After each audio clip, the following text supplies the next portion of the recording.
जाणून बुजून हे शेजाऱ्या पाजाऱ्याला सुद्धा घेऊन ते 18 करायला लागले आमच्यावर. माझा मुलगा माझा मेहुणा तिथंच माझी शेती असल्याच्या होणं ती शेतीमध्ये तिथंच असताना नसताना सुद्धा ह्याने 18 केल्या तिथं. तर मला असं वाटतं की ह्याने 18 ही कुठाने आमच्या शेतीचे भांडणं आहेत ते स्वतः आम्ही तिथं बघतोच आमच्या नजरेतून. ते फक्त जातीचा आधार घेऊन आमच्या शिट्या करतो आणि जाणून बुजून कुरापती करतो. आज बी रस्त्यानं जाताना साहेब ते आमच्याकडे अशा डोळे वाटारून बोलतात जी नाही त्या आमच्या माणसाली बोलत येते आमच्या बाईले बोलत येतो. त्याला मी न जाणू अजून ते आमच्यावर असंच खोट्या 18 करू शकतो. स्वतः हाणून घेतो आणि 18 करतो. नमस्कार, मी राजेंद्र तिडके आणि आपण पाहतात युवा दर्पण लाईव्ह. आज दिनांक 26 मे 2026 रोजी केज तालुक्यातील लाडेगाव येथील शेतकरी श्री दिगंबर तुकाराम मुळे हे बीड जिल्हाधिकारी कार्यालयासमोर आमरण उपोषणाला बसलेले आहेत.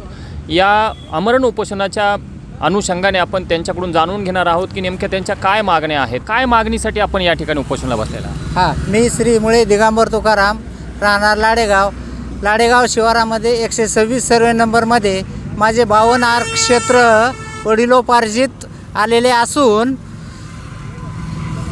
माझे शेजारी गणपती कांबळे हे आम्हाला नेहमी त्रास देत आहेत आणि त्यांनी ह्या त्रासापोटी शेतीचे भांडण असतानासुद्धा माझ्यावर आणि माझ्या शेजाऱ्यावर दोघावरही आमच्यावर 2 सलग 18 गुन्हे दाखल केलेले आहेत.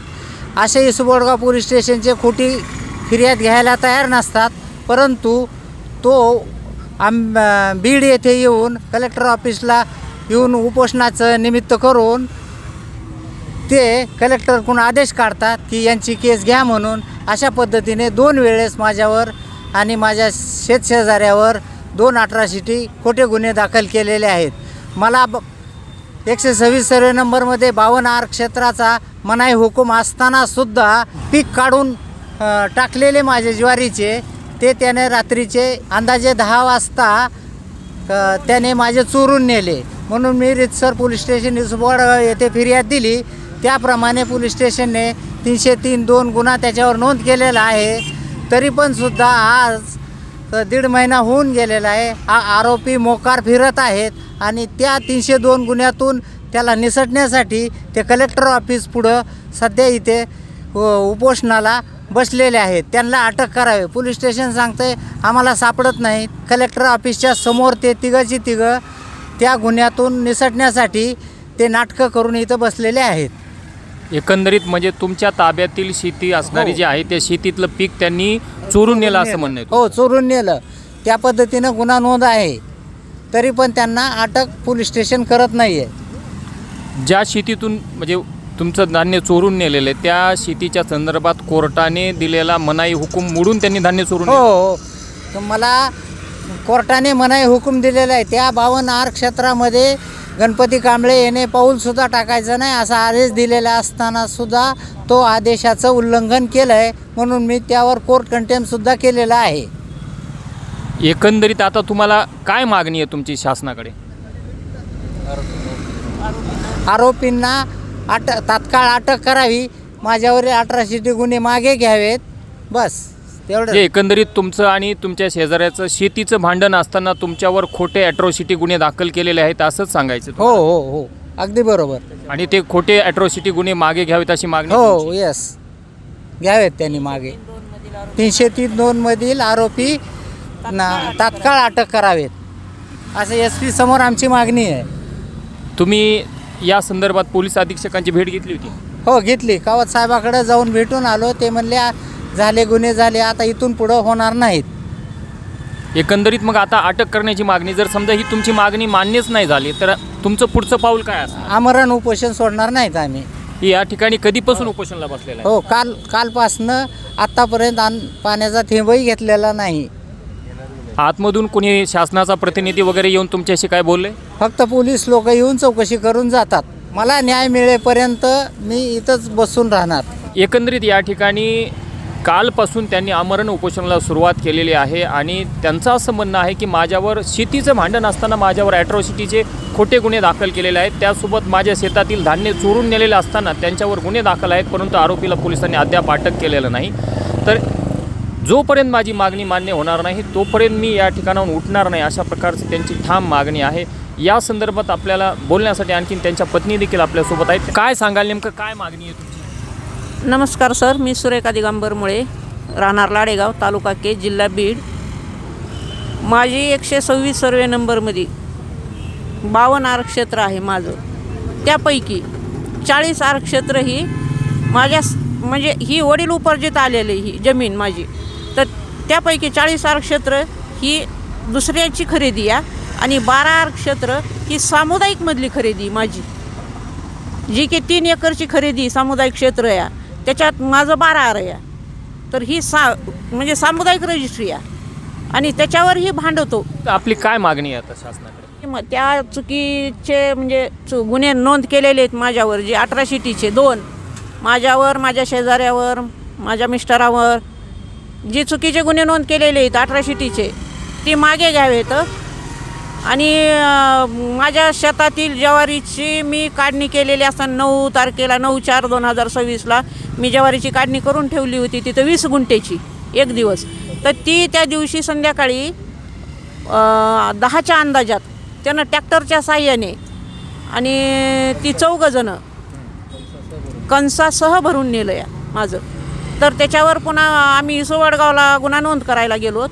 तर शेंडगे साहेबांनी 303 कलम 303(2) असा गुन्हा, चोरीचा गुन्हा त्यांच्यावर नोंद झालेला आहे.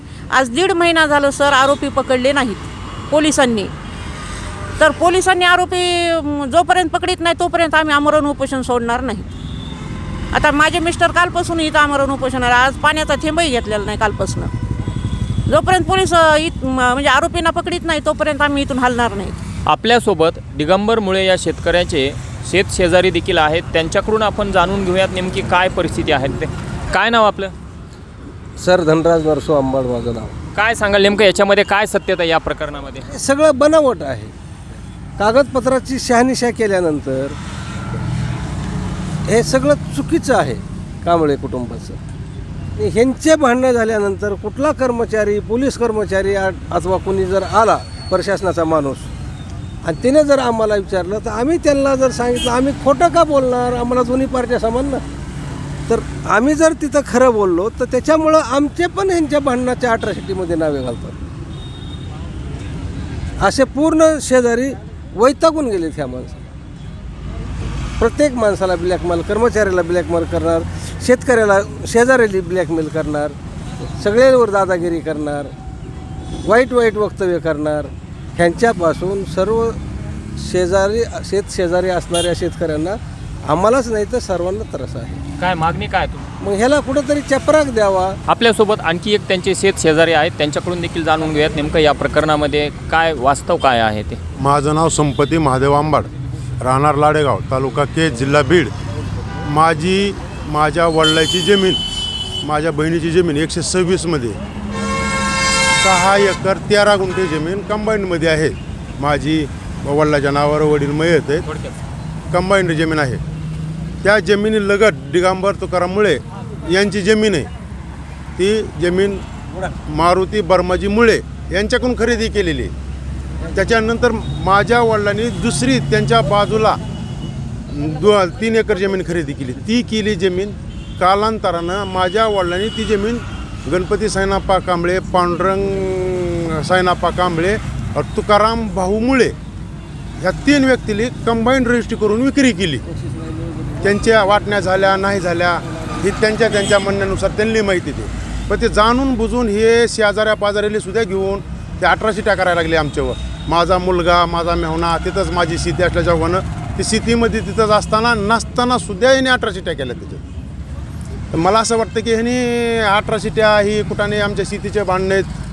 ते स्वतः आम्ही तिथं बघतो आमच्या नजरेतून. ते फक्त जातीचा आधार घेऊन आमच्यावर 18 करतो आणि जाणून बुजून कुरापती करतो. आज बी रस्त्यानं जाताना साहेब ते आमच्याकडे अशा डोळे वाटारून बोलतात, जी नाही त्यामध्ये आमच्या माणसाली बोलत होते, आमच्या बाईले बोलत होते. त्याला मी न जाणू अजून ते आमच्यावर असंच खोट्या 18 करू शकतो. स्वतः हाणून घेतो आणि 18 करतो. फक्त त्यानं इथून मोरे आम्हाला 18 करून आमचा त्रास नाही. आज 40 वर्ष झालं साहेब, आमचं त्याचं काही झालेलं नाही. त्यानं 40 वर्षामध्ये त्याचं जर चुकीचं होतं तर 40 वर्षामध्ये त्यानं कधीतरी दाखवायचं होतं की ही तर चुकीचं आहे आणि मी याच्यावर केस केली. अगर केस करायची होती 40 वर्षापासून आजपासून ही गप बसला माणूस. त्यानं 40 वर्षापूर्वी खरेदी केलेली आहे. त्याच्या जर चुकीचं होतं तर त्यानं त्या टायमालाच पाठीमागं करायचं. आज ही कुदाण करायला सर ही तुमच्यावर ॲट्रॉसिटी करण्याचं कारण काय? काहीच कारण नाही सर आमच्यावर. आम्ही शेजारी तिथं आम्ही शेजारीत आम्ही नुसतं असं त्यांच्या भांडणाला आम्ही बघितलं तरी ते आमच्यावर अट्रॉसिटी करतो.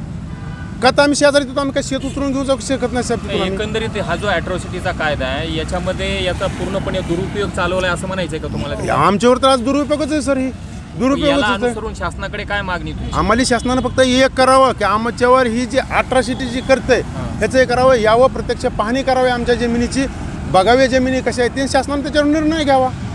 त्यांनी कोर्टात मॅटर चालू आहे, कोर्टात मॅटर चालू असताना सर हे अट्रॉसिटी करतो. पण कोर्टात मॅटर चालू असताना ह्याला अट्रॉसिटी करायची गरज नाही ना सर. कोर्ट ठरवेल काय आहे ते उच्चाला. मला एवढंच म्हणे घ्या नाही इथून मोरी असा कुठाने करून नेत, भांडणं करून येत आणि भांडणं होण्याचे संकेत आहेत सर पुढे सुद्धा. ती व्यक्ती गप्प बसत नाही, उद्या त्याला ते हाणून घेईल, मारून घेईल, अजून काही करेल सर. ते उंचावर आमच्यावर ऑब्जेक्शन घेईल. जसं इथून पाठीमागे घेतलं त्यानं तसं उद्याच्याला सुद्धा करू शकतो सर. 40 वर्षापूर्वी झालं नाही सर. ही दोन वर्षामध्येच का करायला लागला ही व्यक्ती. ह्याला कुठंतरी आमचं काहीतरी वाटोळं करायचं म्हणून करायला ही. तर एकंदरीत दिगंबर मुळे आणि त्यांचे दोन्ही शेजारी यांच्या बोलण्यावरून एक निष्कर्ष काढला तरी हरकत नाही की एकंदरीत त्यांचे जे शेजारी आहेत मुळे यांचे कांबळे नावाचे, त्यांच्याकडून कुठंतरी हा जो ॲट्रॉसिटी कायदा आहे याचा शेतीच्या भांडणात दुरुपयोग करत असल्याचं निदर्शनास येत आहे. त्याचसोबत त्यांच्या शेतातील जे धान्य चोरून नेलेलं आहे त्या प्रकरणातील आरोपींना अटक करण्यात यावी अशा प्रकारे. आणि एवढंच नव्हे तर जोपर्यंत त्यांच्या मागण्या मान्य होणार नाहीत तोपर्यंत मी इथून उठणार नाही अशा प्रकारचा त्यांनी इशारा त्यांनी प्रशासनाला दिलेला आहे. तर आता यावर जिल्हा प्रशासन नेमकी काय भूमिका घेतं आहे याच्याकडे सर्वांचं लक्ष लागून राहिलेलं आहे.